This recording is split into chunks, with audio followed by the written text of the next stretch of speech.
Morning. It's morning coffee. I wanted to expand a little bit on what I talked about yesterday, talking about spiritual awakenings and really thinking about that in terms of the process.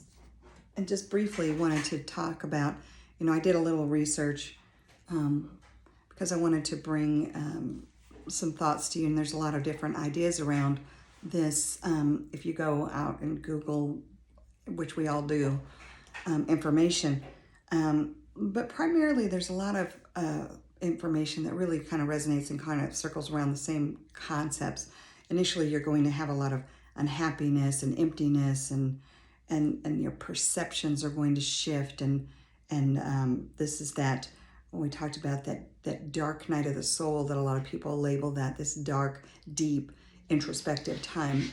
And then you begin to seek a lot of answers, and you begin to question everything, and you begin to wonder, what is it all about, and where am I at, and why are we doing all the things that we're doing, and this doesn't make sense. And then you're diving into all of this and finding answers and experiencing some breakthroughs. And a lot of people will go through multiple shifts, and so you're in this time of disillusionment, this dark night of the soul, and you're getting a lot of answers and a lot of and you start to get and feel like you're with, this is my tribe, these are my people.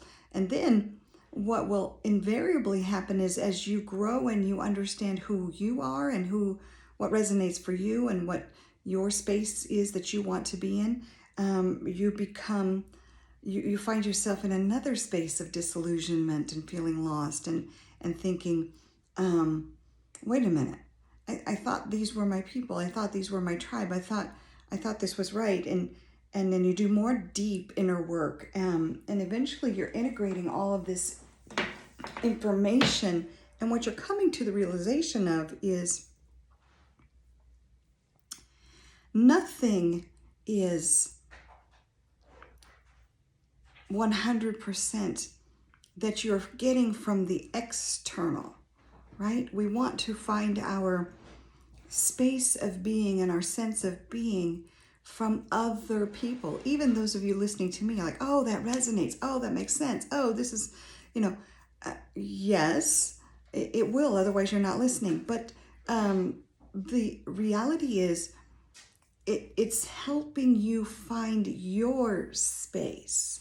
And I think back to when I hit the moment of my deepest, darkest times, and I found a group of people that were very spiritually aligned, and some of those folks I don't resonate with anymore. And the reason I don't resonate with them anymore is because while they were very spiritually aligned and very not aligned with some of the things that did not make sense and were very unkind and unloving from my past, they were also unkind and unloving towards those things from my past.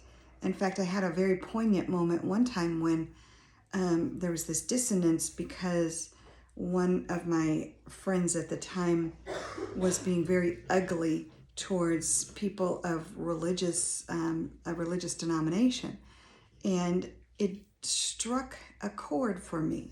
You cannot say that I am a person of love and light and then be not loving towards all people. That's a disparity. That's a hypocrisy. The same hypocrisy that I came out of. We are Christians and we are loving everybody and we are being like Christ, and yet you were hateful towards people you were supposed to be loving. And then I went into the other side, and so it was a pendulum swung. You went from this side to this side, and this side was doing the same hateful behaviors towards this side. And so you see this pendulum swing, and we all do it. We all do it. I talked about it even with the feminist movement. Well, we hate being so pushed down, and then all of a sudden we're stuck on this wall over here where we're sometimes being hateful in response. So we all do it, and you see it on every spectrum of every situation. So in the spiritual realm, you're seeing it as well, and you will see it in your own life. You get out of this rut that you're in, and you swing perhaps too far to the other side.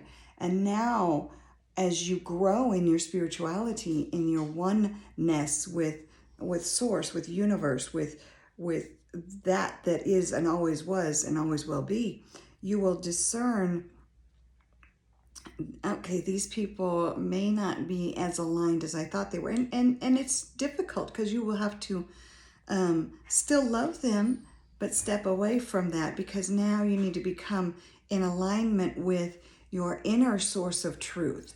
And these are the things that become very, very important. And so you go through another period of disillusionment, and it becomes very important then to understand nobody is right and nobody is wrong. Everybody is right and everybody is wrong. You're not taking truth from the external. You're pulling truth from within. What resonates correctly for me? What is right for me? And not becoming so easily swayed from the outside. In fact, many of the holy texts will tell you, if you took your truth from inside, if you listened to your internal compass, you would not need any of the holy texts. You wouldn't need it. And you wouldn't be so easily led astray like sheep wandering around, because you would be self-empowered. You would be connected to that internal source that comes from within. And yes, you will connect into higher consciousness, whatever you call it, whether you call it God, whether you call it source, whether you call it universe, whether you call it consciousness, whether you call it whatever you call it. For me, it's source and consciousness.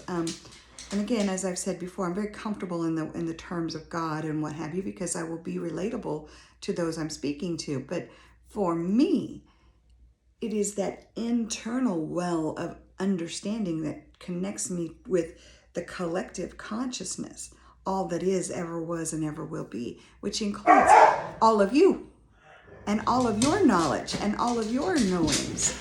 And so we are all interconnected.